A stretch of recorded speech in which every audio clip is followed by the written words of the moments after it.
Now you will see the story of a bird that we accidentally found in our yard. It happened 1 month ago. That day we decided to relax after finishing the experiment with the rat Lika and went out into nature. And around 6 a.m. when we got back home, my partner noticed a bird lying on the ground. Something was definitely wrong here, because usually they don't lie on the ground. We decided to help this poor thing. Gently lifting the little bird off the ground, we saw that its right wing was definitely not okay. On the inside, beneath a layer of sand and dust, a serious wound was visible. We didn't know exactly what could have happened. Maybe it was injured by a predatory bird or some cat. But we couldn't leave the wound like that. We did our best to clean and disinfect the wound using hydrogen peroxide and chlorhexidine. We weren't ornithologists and didn't know much about birds, but we weren't wrong when we guessed that this was a white-throated swift. The swift calmly sat on my hand and allowed us to treat it. The truth is, out of pain or maybe fear, it closed its eyes and hardly opened them. We needed to take it to the veterinarian. We thought they would be able to help, since a swift is quite different from, say, a pet canary or a parrot. True, from pain or perhaps from fear, he closed his eyes and almost did not open them. We needed to take him to the veterinarian. We thought they would be able to help, since a swift is quite different from, say, a pet canary or a parrot. Knowing a little more than nothing about swifts, we set up a spacious box for it, putting in some hay, pouring in water, and adding some grains so it could hold on for a few hours until the veterinary clinic opened. It was quite a sad sight. Imagine that you are sitting in a box on the ground while dozens of your fellow birds are actively flying and chirping in the sky.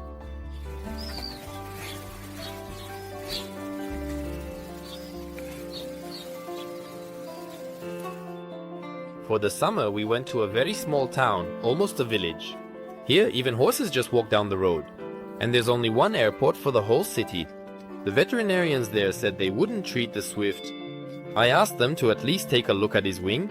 They agreed, and after a quick examination, they said he had an open fracture. So part of the bone is just sticking out of the wound. We were faced with a choice. Either try to perform the surgery ourselves with absolutely no experience, or leave the swift to die.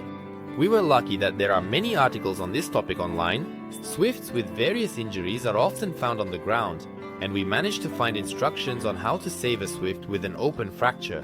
We decided to give it a try. By evening, we had bought all the necessary medications, and the swift was still alive. The first thing we needed to do was prepare painkillers for the bird. For that, we need these kinds of pills. We only needed a quarter of one of them, which should be crushed into a powder and dissolved in 8 milliliters of water.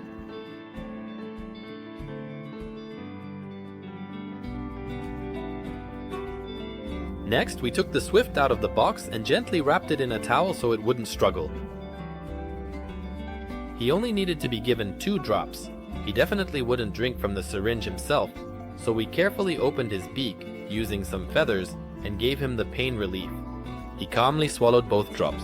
The article also mentioned that the swift needs to be fed, as this will make him calmer and help him cope with the procedure more easily. We caught a few flies and placed them in his beak in the same way. At first he didn't want to swallow the fly. We stroked his neck to help him swallow, but that didn't work either.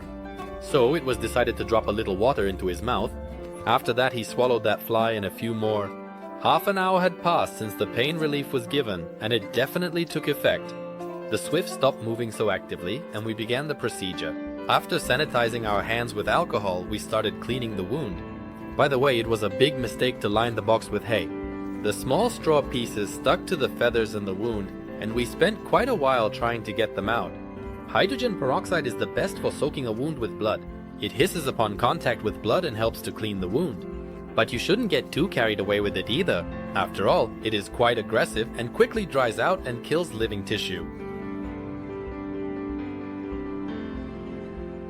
You also need to make sure to remove any bone fragments from the wound if there are any.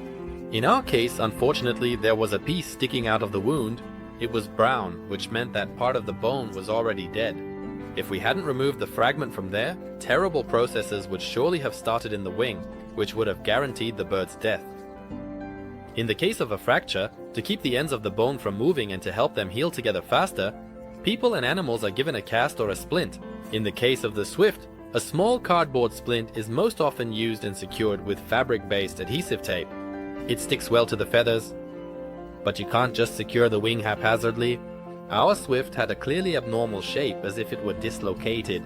Something had to be done about this. We were really scared, but we pulled ourselves together and had to gently pull and lift the wing, and here's what happened. You hear that? I felt tired. Yeah, I even heard it. We heard a dull sound, and it became clear that the bones had returned to their normal position. We carefully glued a piece of cardboard to the stiff feathers, trying not to touch the soft down. After all, it will probably be impossible to carefully peel the tape off of it. It's also very important not to cover the wound, so that there is always easy access for treatment. Under the influence of the painkiller, the Swift hardly moved. According to the instructions, we were supposed to give him the antibiotic, but we decided that he was already too exhausted and needed to rest peacefully until morning.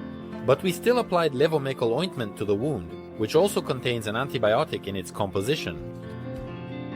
The operation lasted 2.5 hours, and finally we could take a break. Although no, as it turns out, Swifts are incredibly voracious birds. And with their own weight of 40 grams, they eat about 20 grams of insects per day. That is half of their weight. We urgently needed to catch some suitable bugs to give to Sanich in the morning. Yes, we named him Sanich. He became our pet, and they say that if you don't give a pet a name, it will get sick and die. It's not that we were very superstitious, but with a name, he was no longer just some bird. That time, we couldn't think of anything better than to go out to the field and catch some moths. Swifts eat almost all insects except wasps, beetles, and ants. For about an hour, we were catching and putting night butterflies into a jar. We expected that a whole bunch would fly towards the light of the headlight, but in reality the number of moths caught would not have been enough for even one feeding. But luckily, the next day I managed to catch a couple of dozen grasshoppers in the field and freeze them. These are insects that look like crickets, but with short antennae and elongated bodies. They needed to remove the legs, wings, and head, and only after that give it to the bird. Sanich often got picky and would spit the food back out. So we tried to place him as deep as possible to give him no chance to do that. Birds don't chew their food, they have no teeth. They just moisten it with saliva, and then it passes through the esophagus into a special organ called the crop, and from there into the stomach. In flight, these organs actively move with the flapping of the wings, and yes, they easily get to where they need to go.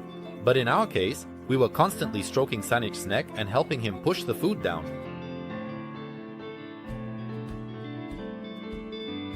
But that was far from the biggest problem. The thing is, the splint we put on just came off overnight and no longer held the wing.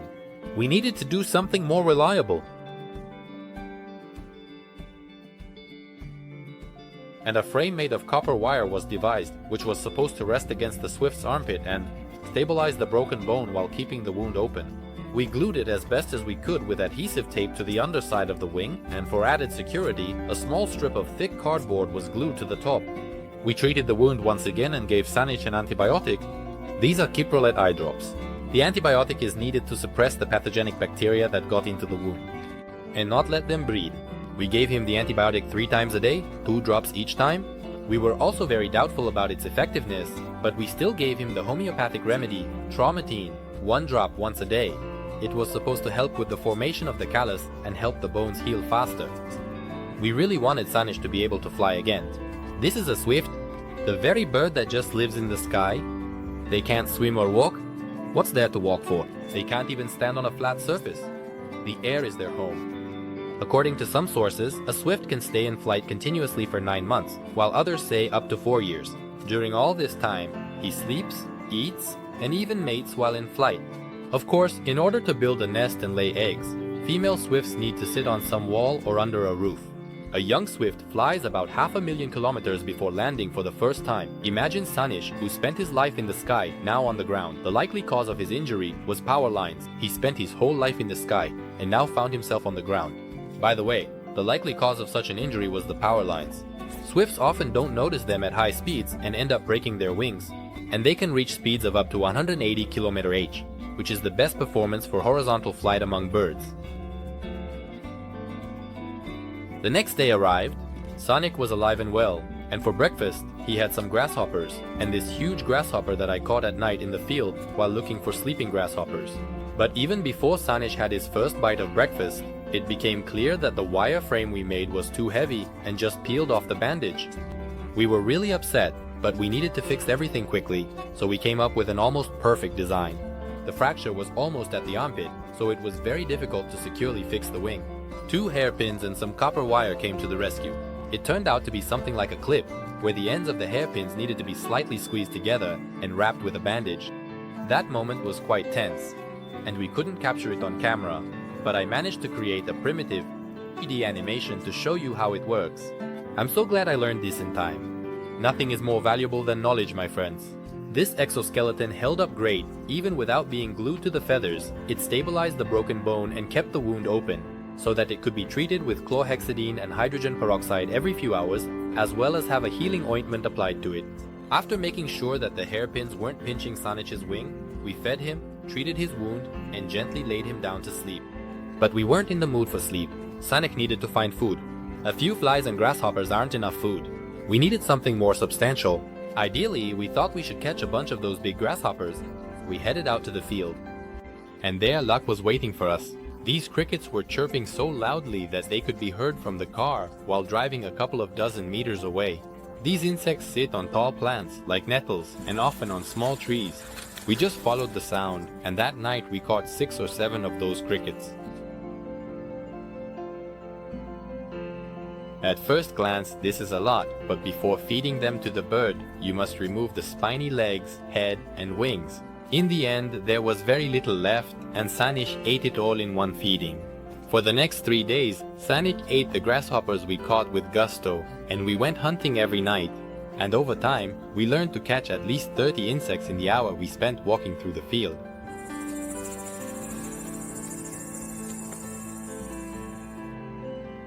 The box with the Swift was in my room, and every morning around 9 o'clock, he would wake up and then wake me up by scratching the box from the inside. Next, I fed him, gave him medicine, and treated his wound.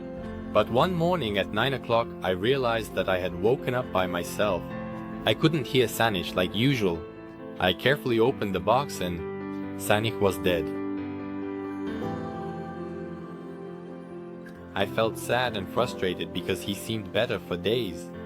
I also felt relief as the Swift was no longer suffering. We still don't know what he died from.